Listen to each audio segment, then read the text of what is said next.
Hello, I am Dale from Dale's Rock Interviews, a Metallaville online magazine, and I'm joined by the multi-talented and legend Brian Tichy. How are you? Yeah, I'm good. How are you? I have to say multi-talented because you are the drummer, and you've been a drummer in many bands like Whitesnake, Foreigner, and with Billy Idol, and you've toured with Ozzy, the Dead Daisies. The list is quite substantial. And now here you are playing the guitar and singing. Yeah, it's something I've done for the better part of my life. Mainly guitar, since I was like 12 or 13 or something. I've been playing and this record, this whole new band thing was me just looking, saying, okay, I'm mainly a drummer and that's what I've done, but I've put a lot of time into this whole other side of things, playing guitar and writing songs and recording and engineering and that whole thing. So um, I was like, what am I doing with this? I want to let people know there's more going on than just the a drummer guy who plays beats for the famous people.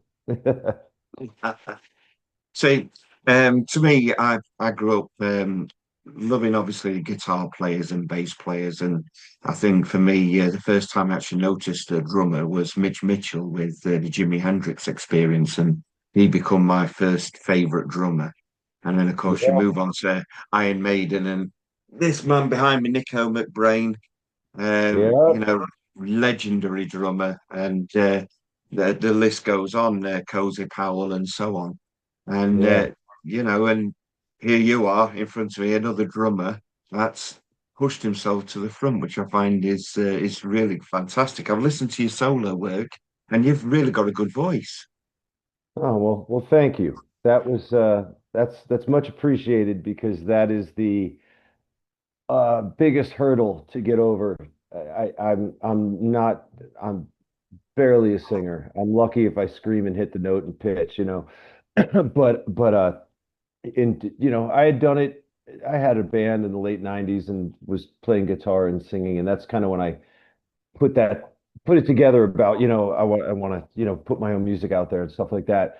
So I did start working on it, but I barely practice and I really should more because I think singing is probably the most powerful instrument, or if not one of the most powerful things on the planet that moves people is a good singer. It doesn't Yeah, matter how technically good you are. It's just if you get that, your emotion across and move people, there's almost nothing more powerful. So thank you. And yeah, but it it is the hardest thing when I'm, writing and recording. Writing lyrics or coming up with melodies or song titles or whatever.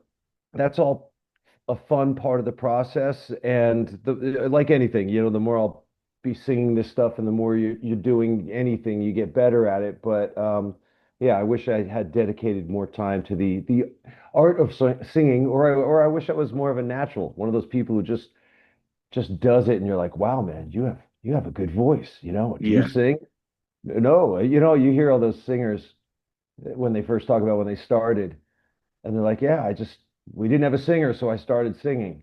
Or you know what I mean? And you're like, God, you just had it. Some people just have it, but I don't. So I have to work hard at it. yeah. Well, you got like what you can class as like the perfect rock voice with the growl, and it's definitely got the '90s sort of feel to it, with the way you sing. I wrote it down that it's a bit like Audio Slave, Velvet Revolver, that sort of style, your music. Yeah, I mean it's big loud guitar riff rock. The newest single called Waves is more of an acoustic. I don't know if you'd call it a power ballad, but it's not like a hard rocking. That was one of the songs I had to actually. That was the toughest one because I had to literally, I couldn't just scream a Yeah, la like you're talking about 90s stuff. And the guys you mentioned, Audio Slave, and I mean, Chris Cornell's a god, and Weiland is killer. Those guys are amazing. And I think they had that thing that just, they can become singers. And as long as they put a little time into it, it's all there. The goods are there. So um, I wish I could, I can't come close to that. I just try and get in the ballpark. I have to disagree because Waves is a perfect example that you can sing, but also it shows off your guitar playing skills as well with that wonderful instrumental in the middle of that. That's is fantastic. And the Much. video is you on a beach. I was expecting like lifeguards showing up, like in Baywatch or something like that, to try and help you out while you're playing your guitar. Well, we were close. My buddy Derek Sherinian, the amazing keyboard player, he co-wrote the song with me a long time ago, and I was just good. I was fine with redoing the song and putting it on the record as a a deep cut or whatever. And he sort of pushed me and said that you should showcase that side of this music, of this record, with that song and show your writing and just that different side. And I was like, yeah, I'll consider it, but I don't know. And then he's like, yeah, man, just do a video. Go to the beach with an acoustic guitar and film a video, man. It's called Waves. you know. And I was like, oh man, and I was like, why not? Why not? If he's, if he feels, you know, somewhat passionate about, this song and getting it to, putting it out, as a single, it's like I got to consider that. So yeah, we did it, but we were close. I was like, you want to sell records. The business is crazy these days. Yeah, There's if you ask anybody, how do you succeed in music these days? I don't know. You just got to do it, like anything. Just do it and believe in it. But I'm like, well, sex sells, right? Sex sells. So we started thinking, well, what if I go to the beach with the video, but I go a la, what was his name? Chris Isaac? Was it Wicked Games? He had that yeah, huge yeah, song yeah. model. I'm like, you know what would get people's attention? If, yeah, I'm there with an acoustic guitar on the beach, but I've got a hot model and just a total beautiful model, and she's walking towards me, and I'm walking the whole video and blah blah blah. Because that Wicked Games is an amazing song, but I'm Yeah, like oh that yeah, it's brilliant. Yeah, video didn't hurt it. You know what I mean? yeah, But definitely. but but anyways, we didn't go that route. I was like, that's not me. I'm watching that video. I'm going, man, that's a you got to have a vibe to get into that kind of video, and that's not really what the song's about, and that's not really what this band or record's about. So we just said, screw it, get an acoustic, get my director down, the director down there with me, and luckily it was um a mellow day. It was overcast. There was no sun, which we wanted to get the sunset and and really take advantage of all that within the video and just like filter it out crazy and make it super colorful. We got the opposite, but I think it worked out to our advantage. The with the vibe of the song. Yeah. But this You is got why, well, my shirt, I struggled to choose which shirt to wear, but I chose the one with the sea creatures because of your single, The Waves. Oh, sorry, Waves. Um, so going back I to your should have wore band, that. I should have wore that shirt in the video. I'll Yeah, send it over. I'll So, redo it. so the band is called Led by Vultures, and Yes. your new album, which is out in September, I believe, is also titled Led by Vultures. And you've got three singles. You've got Get It Right, Massivity, I can't even say it, Massivity, and Waves. Waves is your latest one, I believe. Yes. Yes. Yeah. And on your studio album, the CD has two tracks, which is not featured on the album, An Evening of the Odds and Say No More. So what else are we going to expect from this album? Uh, yeah, just a culmination of some new stuff and stuff that's been sitting around for way too long. I initially wanted to write all new music for I started doing the record, about a year and a half ago in the beginning of 25. And the goal was just to write all new stuff, like whatever about old stuff. I'm here now. But then go back and hear some old song ideas, little demos and pieces of stuff, and some finished demos. And Waves was one of those songs that Derek was like, you should put this on the record. And I was like, yeah, why not? We put time into this. We recorded it. We blah blah blah. So I did go back, and I'd say it's maybe half old songs and half new stuff. But it's a nice feeling when something's been sitting on a hard drive as a demo for a long Yeah. time, and you see it through, and now it's out there. You know, it's just like getting an errand done. It's like you have a list of shit you got to do, and that's been sitting there for how many years? Okay, now it's completed. But most of the record is just me. I love guitar and I love heavy guitar, um, and big riffs, and I love soloing, you know. So there's a whole part of me, like I said earlier, to to not to not give myself, how would I say it? Just to not put it out there that this is a part of me feels weird as we go through life and get older and stuff, and you go, well, what have I put time into? You know, okay, I'm a musician, I'm first and foremost a drummer, but I've put a lot of time into this other stuff, and I want to showcase that. And sort of the biggest thing was just to do it and put it out, and hopefully, not, you know, be unhappy with the end result. But Yeah.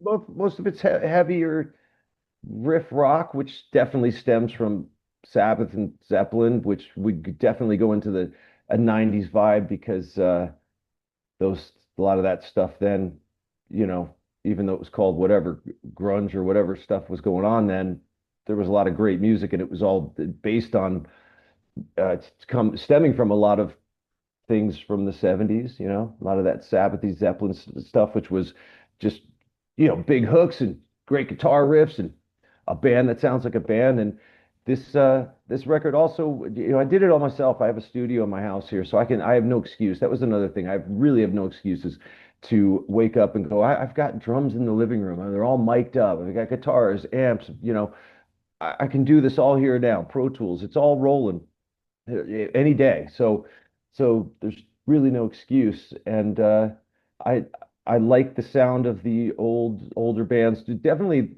including the 90s bands, but I come from the 70s, and I think that was the best time for music and production, and everything was real and organic, and that's what I tried to do with this record. I don't know how to use what do you samples and auto tune. I don't have that, even though I'm running Pro Tools. I've never had auto tune, which is cool for me. It's because it's like I have to sing it. I have to hit the note. I have to do the harmonies in pitch.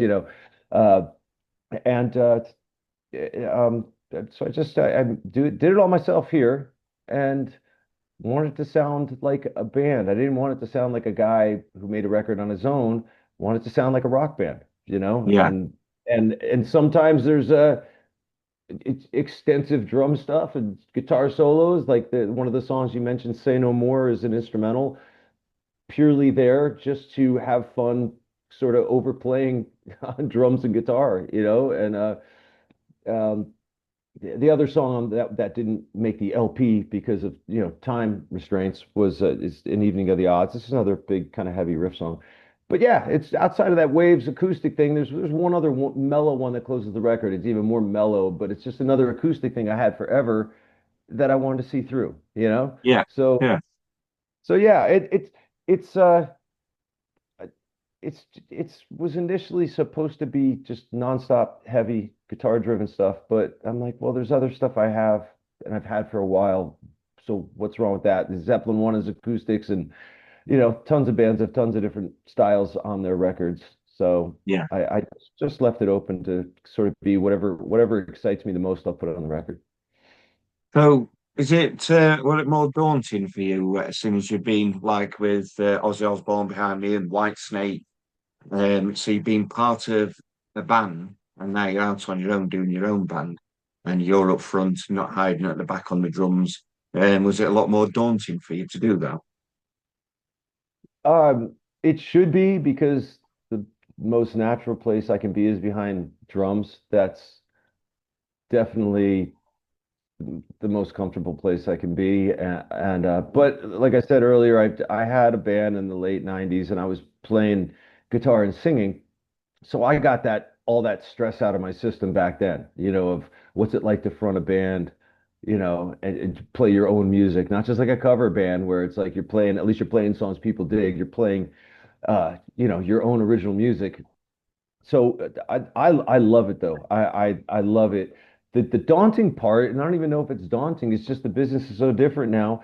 I, I, to think that you're gonna, even if you have a great record or something that's cool, just to get it out there, if you don't have like a major label and money behind you, and back in the day there was, MTV, video budgets and tour Yeah, budgets, and yeah, it was a bigger machine, but the machine might have taken more of your money and more of your profit, and you have to pay them back. But you are getting out there. You're literally gonna be on, if you're on a major label or whatever, you're going to have a video on MTV. You're going to get a shot. You have yeah, a good chance of opening up for some big bands. Yeah, you're gonna have to pay that tour support back. But man, if people dig it and they're buying your record and they're coming back to see you, well, you may have a career that might go on. If you get a hit song with that stuff going on 10, 20, 30, 40 years later, you could still be doing that, which we see now.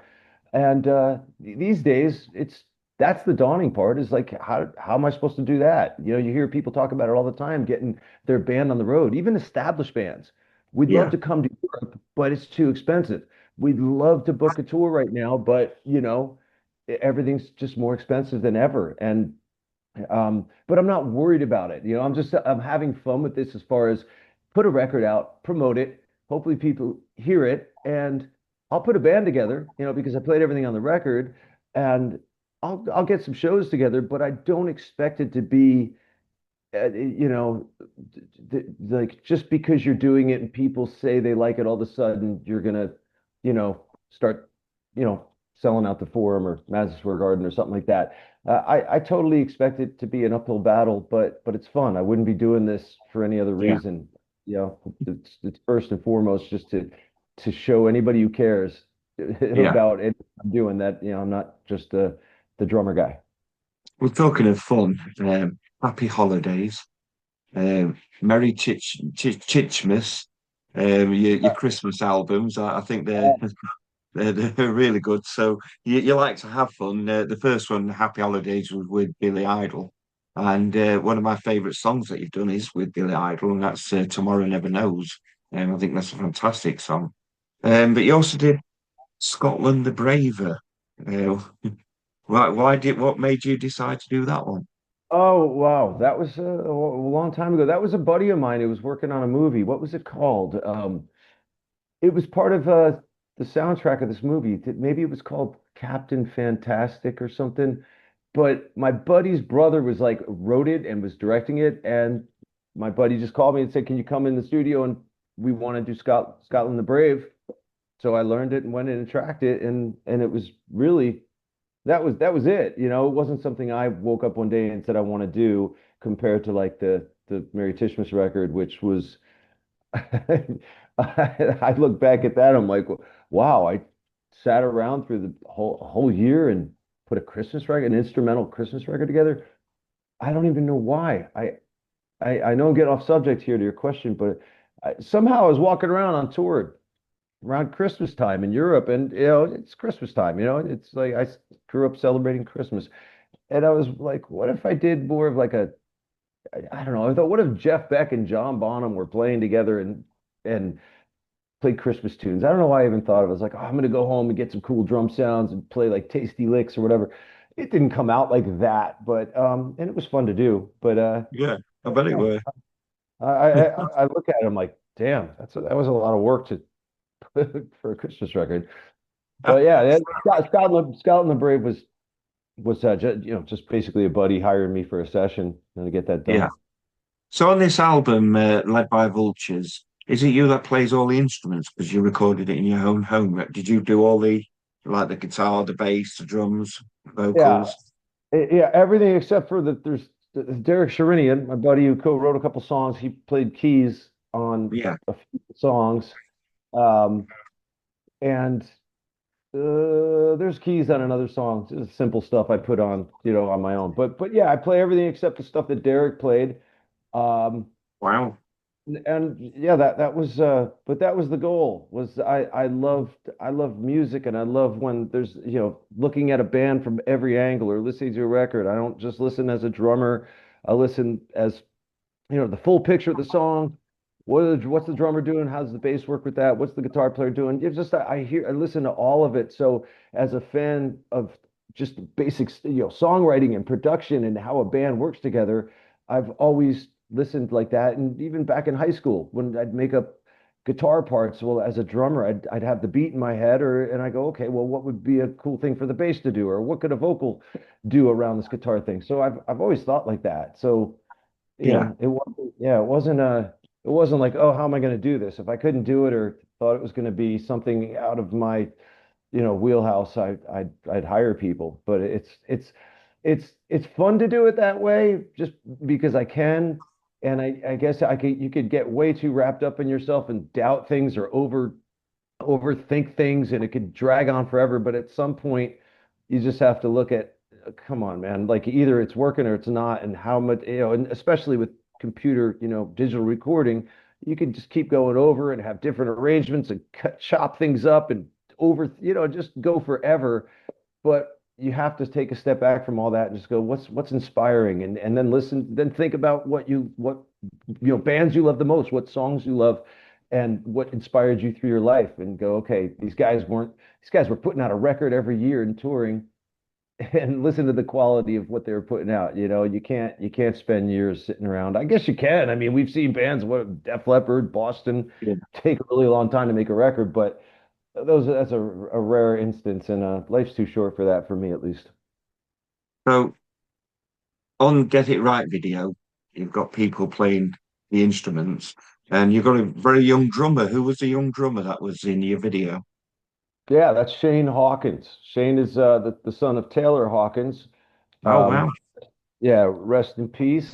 Taylor, I'd known for a long time, uh, back from the 90s, because his first gig was with Sass Jordan, and I had done that record and some touring with her, and then I joined up with Zach Wild soon after, and they found Taylor, and of course his career skyrocketed, and he went on yeah, to be, you know, in the Foo Fighters for decades and stuff. So his son Shane is a killer drummer, and Brent Woods, who plays guitar in the Gene Simmons band, we played together with Gene. He played in Chevy Metal, which was Taylor's cover band yeah, side thing.